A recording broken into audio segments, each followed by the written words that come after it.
Hello, Malacoda. Hey, what's going on, buddy? What the fuck is going on, man? How you guys doing? Not too bad. Just surviving, I guess. Yeah, that is right, definitely that is definitely the case right now, man. So tell us what the fuck is going on in the world of Malacoda. Oh man, sleepless nights, banging my head against the wall, trying not to go bonkers and go crazy like our song is suggesting in the lyrics. Mm-hmm. I think I don't know, Wes. I don't know what have we been doing lately. This whole year has been a blur. Yeah, fuck, a lot of work, man. A lot of recording, a lot of PR, bullshit, the non-fun side of things, you know? But yeah, we worked a lot on this record. Well, not this record, we've come out with 3 different EPs, but it was about a year. Took about a year to get done. Yeah, it's the writing stage again, back to square one, and releasing all this fun stuff we just made. Yeah, I can tell you guys. I can tell you guys put in some work on this, man. The way it sounds, dude. Like there's some serious dynamics going on here. Can you tell us a little bit about like the studio recording process? Like, how did you guys go through? Did you do it under quarantine? Like, were you guys separated, or were you able to get together and do this? So I actually own a studio. I've been actually a recording engineer for, since maybe 2009. So we pretty much did all of this at my own studio. We actually started tracking this before quarantine hit. Nice. But some of these songs, I think like 1 or 2 of them, I think we didn't actually get a chance to track them until we were in the midst of it. So that was a little bit tough. That was a lot more of like, hey, can you send me files so I can actually mix this? rather than, hey, come to the studio and let's track it and so I can get it all done today, right? So it was interesting. It definitely changed when COVID hit, but thankfully we had gotten maybe about maybe 60 or 70% of the material done before it hit. Cool. Oh yeah, man. So for all the gearheads out there, because I know they're probably wondering, like, can you give us a rundown of the equipment that you were using to get these sounds?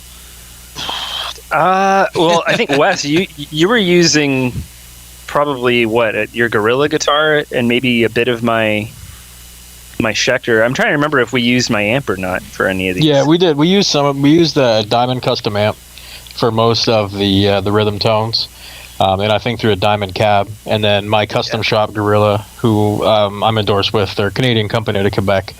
They make some killer guitars. But I used that mainly, and then I used a little bit of an ESP with EMG pickups for some of the lead stuff. All the lead work was done remotely, most of it anyway. I did a lot of stuff from home, and being able to just track here and then send it over to Luke so he can mix and master it there.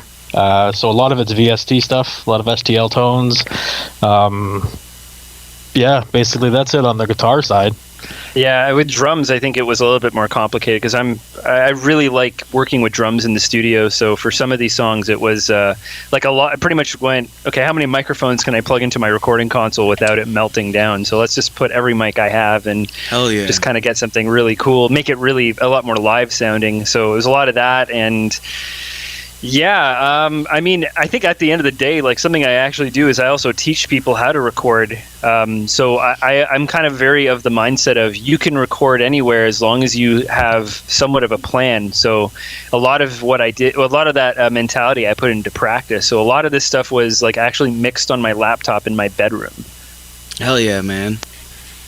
Well, it does not sound like it was done in a bedroom on a laptop, man. It sounds like it's fucking coming out of a fucking state-of-the-art fucking studio, dude. Thank you. I that hopefully means I know what I'm doing then. I would say so, man. A bunch of the listeners that are in the chat room keep going on about your accent. Can you? I mean, I don't. I didn't really notice. Maybe they have an accent. I don't know. I mean, maybe Wes does, because aren't you like from the East Coast? Eh? No, I'm from Canada. I'm from Canada. I don't know what the fuck they're talking about. I know I've got. We don't hear it that badly. I don't know, but I mean, we're from here, so. I know I've got an accent, man. But so tell us, where are you guys from? Well, we're from Toronto, Ontario, Canada. Canada. Yeah, Canada, pretty much. I mean, that's all we have to say. We're from Canada, eh? And then that kind of says pretty much most of what you need to know about where we're from. Dude, you guys have no idea, like, how many bands. I would say in my years of doing radio and doing interviews, probably 70. I would say about 70% of everybody that I've interviewed has been from fucking Canada, man. Like, it's just like I just don't. I don't know, man. What the fuck is going on up there, man? What are you guys doing? Fuck, I have no idea. Sometimes I feel like we're not doing much, to be honest with you, because it's so damn cold. That must be it. It's just so fucking cold. You can't do nothing else. You just jam. Pretty much, yeah. Yeah, actually, that's actually very true. Right on, man.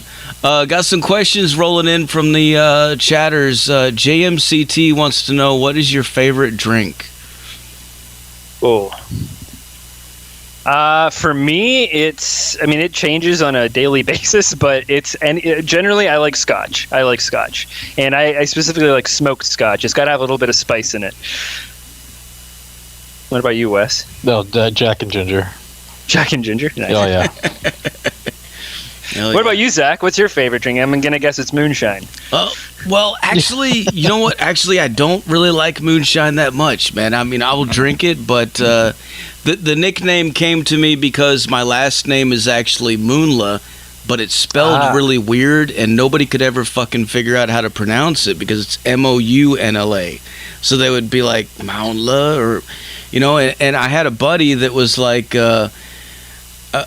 I was trying to explain it to him. I was like, dude, it's like moon, you know, like moon. And he was like, oh, yeah, like moonshine. And I was like, yeah. And he was like, fucking Zach Moonshine. And I was like, okay. So I just sort of stuck with it, man. But that's pretty cool. As far as drinking, I like beer. I like whiskey. I like pretty much anything, to be honest with you. I mean, it depends on the mood and the time. You ever have any Canadian whiskey? Black Velvet. That's Canadian, right? Atlanta Miles? Yeah, I was gonna say. I don't know. I was thinking like Canadian Club, or I don't know what. Is Crown Royal Canadian? Yeah. Yeah, Crown Royal, 40 Creek. It's a couple good ones. Yeah, Crown Royal's good. I like that. Dime bag, man. Yeah, that's it. Oh yeah. Another question. What's the craziest thing you guys have ever seen on stage? Oh God. Fuck.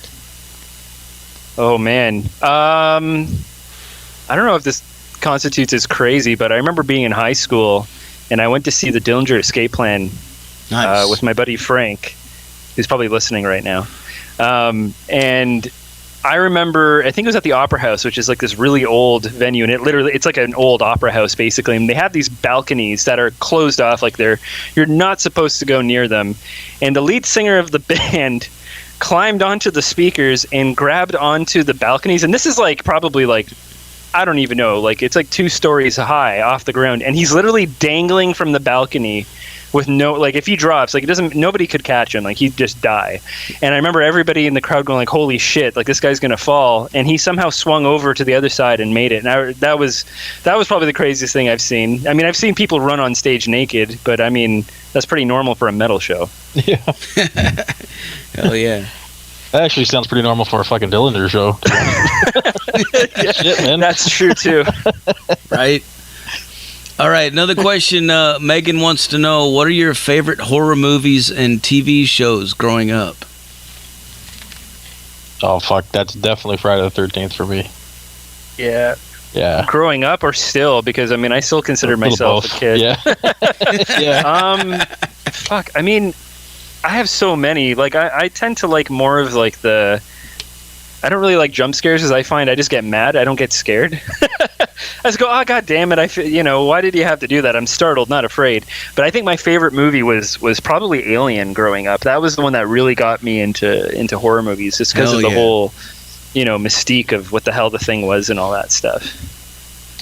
Oh, yeah, man. She also wants to know, are you guys single or married? I mean, I have a girlfriend. She's in the chat, and Wes is married. I'm married. Sorry, Megan. Another question. Thunderous wants to know, what's the metal scene normally like there? It's pretty good. I mean, it's we get a ton of big bands that come through, and most of the time there's generally a like local acts that open up and stuff. So that's pretty cool to see some of the local talent that way. But we have especially from Toronto, we have a really good core of like some solid metal bands that play at least once a year in the city. Bands like Skullfist and Ammo and fucking who else? The Tharo's pretty good. Crimson Shadows. There's so many good bands from the city. So there's always a decent show to see at some point, within a month, right? Hell yeah! Yeah, it's not that bad. I find that even like neighboring cities like Hamilton and to a degree the Falls also have some pretty good scenes. The only problem is that I find that in Canada we are pretty spread out. So whereas like in the States you could probably get to a neighboring city with a bigger population fairly easily. It's a couple hours drive for us to get somewhere. If we wanted to set up a tour in Canada, it would take it's a lot of driving to get to the next site of massive human population. Yeah, pretty much. I feel you, man. I'm in Tennessee, and like hardly anybody ever comes to play here, man. It's always they're always going to Atlanta, Georgia, or South Carolina, which both of those are at least an 8-hour drive. But every now and then somebody might come to Nashville or Memphis. I don't know. I don't know why more don't, to be honest with you, because there is a pretty big fan base here. It's just I don't know. I've always wondered that. Yeah, we're pretty lucky because we are like Toronto. It would be like between Toronto, Montreal, and Vancouver, the three biggest cities in Canada. So if they're coming here, if anybody's coming here to Canada, they're coming Toronto. here. You know what I mean? So we luck out pretty good. Fuck yeah, man. Another question. Lady Red wants to know, how many instruments can you guys play? I can play. I sing. I can play bass, guitar, play piano. I shouldn't play drums, but sometimes I try, even though everybody tells me to stop. Yeah, so that. Yeah, just guitar. I mean bass, but they're pretty. I'm not a real bass player. I can play guitar riffs on a bass, But yeah, I just play guitar. What age did you guys start playing music at? I think I started playing when I was a kid. My parents signed me up for piano lessons when I was a kid, and I hated every minute of it. And now I regret that because I wish it would have helped me out later in life. So I think I was probably like around like 7 or 8, I think, when I started playing piano. But I didn't really take like guitar seriously, or didn't really start like writing music until I was probably like 16 or 17 years old. Oh yeah. Yeah, it was like 12, 13 for me. I got a violin at like 11, broke a string on Christmas Day, never touched it again. And then the next year after that, I got a guitar, and then that was it. I found like Nirvana, and fuck, that was it for me, man. I was all in. I was just about to ask you, man, like, what are some of your influences growing up? Like, what got you into music? Yeah, Nirvana was the first one for me. I was like 12-ish, something like that, when I found them. And then, fucking around on Napster as a kid, back in the early days of the internet, you download something that's called Fucked with a Knife. Like, what is this? And then it's like, oh my God. And then my world changed, man. You know what I mean? Hell yeah. Yeah, and then I got into like Iced Earth big time, and Slayer, obviously, Metallica, and all that kind of stuff. And then it just kind of grew from there. I think with me, it was funny. Like, I remember being a kid, and I remember, I think, saying to my parents I didn't like music. Like, I didn't like listening to it. But I think what it was I just didn't like listening to what was on the radio. But, like, I really liked, like, going to, like, see, like, musical theater, and I like that aspect, like, the performance aspect of it. But I think what got me into metal was, I think I was in high school. I was probably 14 years old, and somebody showed me, I think it was like a Slipknot CD, something they had just come out with, and I was like, oh, this is kind of edgy. This isn't really for me. And I don't know, they showed me a song, like, no, some of their songs can be kind of beautiful too. I think they showed me, I think it was like Vermilion or something like that. And I was like, wow, this is like really dark and kind of messed up, but it also has a lot of heart to it. And then from there, I kind of just got into other bands, like really got into Children of Bodom. I got a bit into Iced Earth. I got a bit into Blind Guardian. And I really got into the symphonic stuff like Nightwish and Camelot. And some of the goth stuff like Catatonia and Typo Negative. And that's kind of like what I spoke to me, I guess, and kind of started this whole metal madness. Hell yeah, man. Yeah, I could. Now that you mentioned that, I can kind of see like a little bit of that creeping into this music that you guys are creating with Malacoda.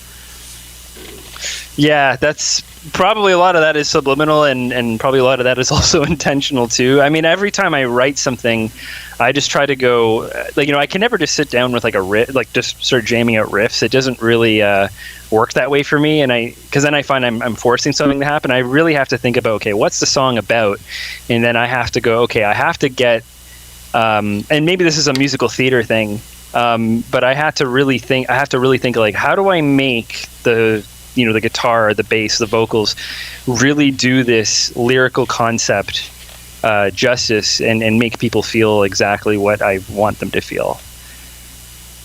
Oh, yeah.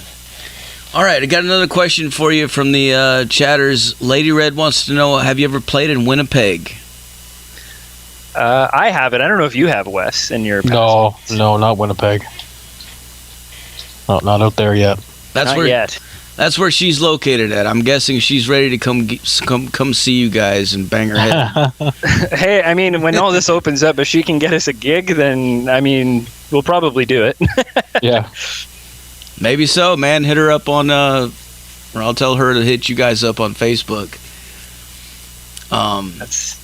That would be cool. Yeah, that's probably the best way. That, or Instagram. We're always checking on it. We're kids, right? So... Yeah, speaking of social media, like so you guys are mostly on Instagram, or how can people get in contact with you? Honestly, the easiest way is Instagram or Facebook, but we do have a website, and we actually, I try to get as many people as I can to sign up for the mailing list, because if they just go to malacodametal.com, and there's right at the front page, there's an option to sign up for the mailing list. We usually do things like giveaways or discounts, and it's usually the first place something gets launched. So if something releases, let's say at like 12 p.m. or 12 at night, let's say, it'll probably be released sooner because of time zones in other countries. And usually if you're signed up to the mailing list, you might get it before other people because of that. Hell yeah. Pro tip. Speaking of mailing lists, man, Keith Morash, I got to give him a big shout out for hooking this up. How did you guys get hooked up with him?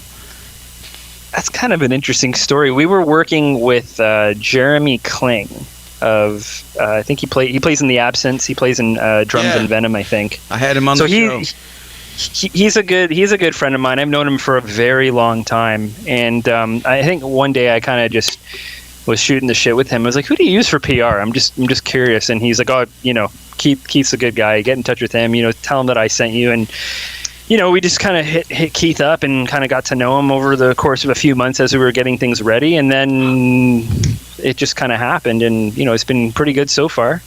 Hell yeah, man. Word of mouth, dude. You can't beat it. Of course, yeah. I mean, dude, everything in the music industry, as much as a lot of it is like online, it's still pretty much word of mouth. Oh yeah. Another question from Vicky. She wants to know, what do you guys prefer, bubble baths or showers? Wes, I'm a man curious. bath guy. I'm a total fucking man bath guy. No issues with that at all. You give me a candle and a bath bomb, I'm a happy dude. So the next time we do a video chat, I'm fully expecting to see you in a bubble bath. I'll fucking do it, man. I'll do it. We'll do a whole music video that way. I don't give a fuck, man. I'm in. That's kind of a very oddly personal question, but I guess in the sake of being fair, since you answered, I'm going to say I'll answer. I prefer showers and I like my showers like as hot as Satan's rectum, because apparently I can't feel it. So yeah, hot showers. Fuck yeah, man. Another question. Thunderous wants to know, what do you prefer, massages or facials? what kind of questions are these? Like, I get we're like, a little bit more like sensitive because we got the symphonic stuff, but oh boy, this is becoming an interesting. I would have to go massages for sure. I don't think I've ever gotten a facial before. No. Yeah. No. Yeah, massages, sure. What the fuck is a facial anyway, man? Like, what exactly is that? I don't even know.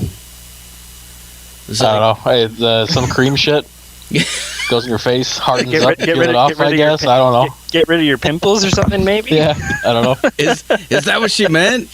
What the fuck? Jesus fucking Christ, man. Jeez. All right. Another question. Lady Red wants to know, have you ever played at a haunted venue? I wish. Actually, I mean, have we? What have you? So. No, I think the only one was like the Opera House, but even that isn't like confirmed. You know what I mean? I've been to like haunted locations. Like I've been to what's it called? It was some sort of crazy insane asylum in the States that was like closed down a million years ago. I can't remember the name of it now. I'm drawing a blank, but I've been to like places like that. Hamilton is supposedly all of Hamilton is supposed to be haunted. Yeah, I'm sure the Doors is 100%. Yeah, I mean it looks like an old Victorian haunted house for fuck's sake. Yeah, right. So I don't know. If I have, I wish the ghosts would reach out and let me know. Yeah. So you've never actually experienced any paranormal activity or anything like that? Not at a show. But I mean, I think there's definitely been cases where I've like been in a spot and even like my girlfriend's been there and we've been like, what the fuck is this? Like what is going on? My grandmother was like really into that stuff. And I sort of got her house was haunted when I was a kid. It was just creepy stuff would happen. But yeah, I just don't think I've ever played a venue that's haunted. Okay. Hell yeah. Another question. Megan wants to know, what are your favorite Broadway musicals? Oh, that's all you, buddy. Fuck, I've seen so many. I mean, Phantom of the Opera is obviously a classic, but I think the one I've definitely had the most fun at was the Book of Mormon, which was written by the guys who make like South Park and stuff. Yeah. Which is like I've seen it, I don't know, multiple times. I mean, I've seen many of these multiple times, but this one was like, I was like, holy shit, I can't believe this was like the number one like musical experience basically like globally, because I'm like, it's so silly and it's so funny. It's not like, normally you think musical theater, you think it's a little bit more like, hoity-toity classic, but like this was definitely not that. And it was just, which is good because I think it was getting more people interested in that kind of scene. So yeah, Book of Mormon. Oh yeah. Another question. Hazio Oscar wants to know, what is your process when writing new music? Is it lyrics first? Well, I mean, I think you and me have different processes. Yeah, we write very different. For me, it's drums. I have to have a drum beat first, and then a riff comes second. Even though I'm a guitar player first, so I'll usually program something out, and then base a riff off that, and then adjust the drums, as things go. But lyrics for me don't even come as a thing. It's always music first, vocal second, lyrics second. If you have a bad song, lyrics don't mean shit. You know what I mean? Mm-hmm. So, you got to have a good song first, and then you build on that with some good vocals and lyrics.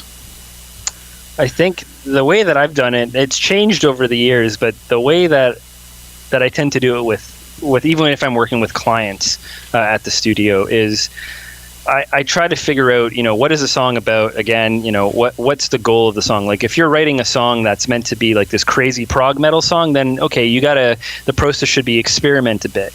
But if the song is meant to have some sort of commercial appeal, or you really want to focus on melody, I have to, the thing you have to start with, for me at least, is you have to think about the structure. So before I even write a note, I actually plan out how the whole song flows, either on paper or I set it up in Pro Tools with memory locations and just go, okay, so we're going to play the verse, for 2 bars, and then here we're going to play an alternate version of the verse for I don't know 4, and then the chorus will hit, and then I just kind of plan out the whole song that way. After I plan it all out, then I'll kind of grab a guitar or a bass or keyboard or whatever, just anything that comes to mind first, whatever melody in my head comes first, and whichever instrument it makes sense to do it on, and then I kind of just fiddle around with that based on the confines of the structure I've come up with. And I found that once I started doing that, I was able to write better songs in a shorter amount of time, and I was more consistently happy with what I was writing.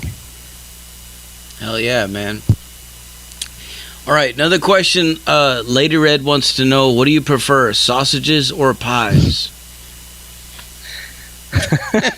I like shepherd pie. That's not really either. So either or for me. I'm good either way. Oh, yeah. I guess pie. I'm gonna say pie. I like pumpkin pie. Yeah, I like chess pie. That's one of my favorites.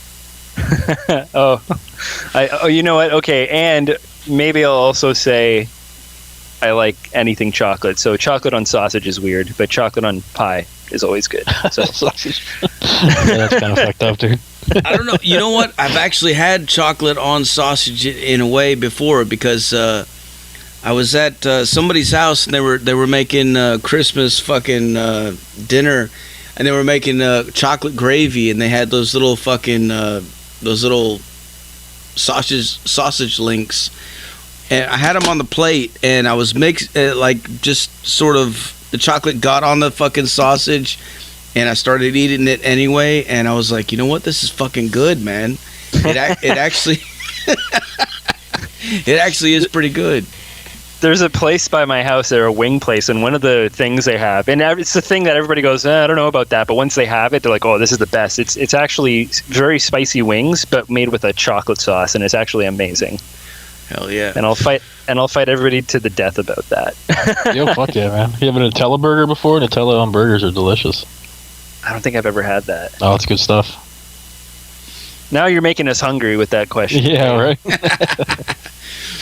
So where do you guys see yourselves with your music in the next 5 years? Fuck, I don't know. I mean, just doing what we're doing now. I mean, that's the one thing that we have, is the ability to release and record music at will, essentially, because Luke does most of all, or if not all of our mixing and stuff like that, and we can do a lot of remote recording. So the ability to get stuff done quickly is kind of a strong suit of ours, especially as, quarantines and lockdowns kind of go away. So, I mean, we just want to continue to play, release more music, and hopefully tour. I mean, that's the big one, festivals, such, right? Whatever we can. Yeah, I think, like still doing what we're doing, but at like an even bigger scale. Yeah, exactly. At an even bigger scale. And I mean, I'd love to open up for I don't know, some band that we actually really admire. I think that would be something cool. And I don't think unrealistic, provided what's going on with COVID within 5 years. Yeah, totally. If you could open up for anybody in the world, who would you open up for? Oh, Camelot would be cool. Yeah, that's the first band that comes to mind for me too. Yeah. Camelot, yeah. I mean, that's another show where I'm like, if you like musical theater and you need or you're just not into metal, and you want to show somebody somebody who isn't into metal, it's like, that's the band. I'm like, you have to bring him to a Camelot show, because it's, generally the fans are very varied. Like when we went, we saw like furries in the crowd, we saw like people who were like soccer moms, and we saw like young people there too. It was like a very varied crowd. And I mean, I saw that at Nightwish too, but Camelot's got a little bit more of an edge than they do, in my opinion. So it's they're cool. That would be the band that I would want to open up for. Hell yeah. Another question, Goddess of Death wants to know, what do you prefer, cheesecake or tiramisu? Hey, Melissa. Tiramisu. You've never had tiramisu? I don't think so, no. Oh, dude, I gotta make some for you. So I've had a lot of fucking cheesecake, though. I would pick tiramisu I would eat it like every day if I could. It's so good. Hell yeah. So what's coming up next for you guys? What do you have in the plans? Like a lot more music. Yeah. Well, we staggered these releases pretty heavily. So like over the course of the next 12 months, we're gonna have 3 4-song EPs coming out. So this is our day for the single, which is Crawling Chaos, and then we have the rest of this EP, which is 3 other songs coming out later on this month, or into next month, sorry. And then right after that's done, there's another set of 4 tunes coming out, another EP, and then after that, another 4 tunes coming out, another EP, and then literally just a whole writing this year for our next full length. Like I think we have I think we have announced this today too. We have a music video for this song coming out, I think on the 12th. So the idea is release a song, and then a week or 2 later, release a music video, lyric video, whatever, until all 4 of these are done. And then we basically just go, okay, on to the next EP, and the same kind of idea. You know, that was something that I was really adamant this time. I didn't want to just make a record. I was like, yeah, because then we'll come out with a record, and then we're cool. We're going to do one interview with Zach Moonshine for the year. I mean, Dud, I wanted you to interview me 3 times this year. Yeah, right. So we've got to come out with 3 releases for you to be able to have a reason to talk to us. Hey, we'd love to have you back, man, for sure. Another question, Bad Wizard wants to know, Silent but Deadly or Let It Ride? I'm going to plead the 5th. Oh, fuck it, just let it ride, man. just let it ride. Depends who's in the room. Yeah. Definitely depends on who's in the room, man. What kind of question was that? That was great. I have no idea, man. These people, I don't know what the fuck. So for people out there checking you guys out, man, where can they go right now to support the band and get some merch or some music or whatever? So I would say, our website, obviously, malacodametal.com has, we have a crap ton of merch designs there, like an obscene amount of stuff that we can make. So that would be the best place to get merch. But Bandcamp is a good place if you guys want to support us on there. I think we've got most, if not all, of our albums out on there. Crawling Chaos is out on there for sure. The single right now. And places like Spotify, Amazon Music, we should be on every streaming platform known to man. So it just depends on what you are comfortable as the listener using, but we're on it. So just go look. Hell yeah. Well, I'm about out of questions for you guys. Is there anything else you want to let the people know? Nothing specific. Just appreciate the support. If you want to check us out, we just kind of went through where to check us out, but lots more stuff coming. More stuff coming. We're so Canadian. We're so polite. We're just like, please check us out, eh? Yeah, sorry for taking so long, bud. Just please buy our product, eh? Yeah. Well, before I let you guys go, I got to get you to make us a station tag, all right? Perfect. All right. Whenever you're ready, say something like, "This is Malacoda, and you're listening to Metal Devastation Radio." Awesome. This is Lucas. And Wes. From Malacoda, and this is Metal Devastation Radio. Hell yeah. All right, man. Well, what I'm going to do now is I'm going to play some more music from you guys so these motherfuckers can go crazy, all right? Awesome. Cool, man. Thanks, buddy. I appreciate it. All right, man. We'll talk to you later. Cheers. See you later, man. Cheers. Bye. There you have it, folks. Malacoda live on the Zach Moonshine Show with Metal Devastation motherfucking Radio. Like I said earlier, put your speakers in your fucking windows, put them in your front lawns, put them wherever the fuck you can. Make your neighbors fucking very upset. It's a good thing, trust me. When you see U-Haul trucks everywhere tomorrow, you'll know you did right. Crank it the fuck up.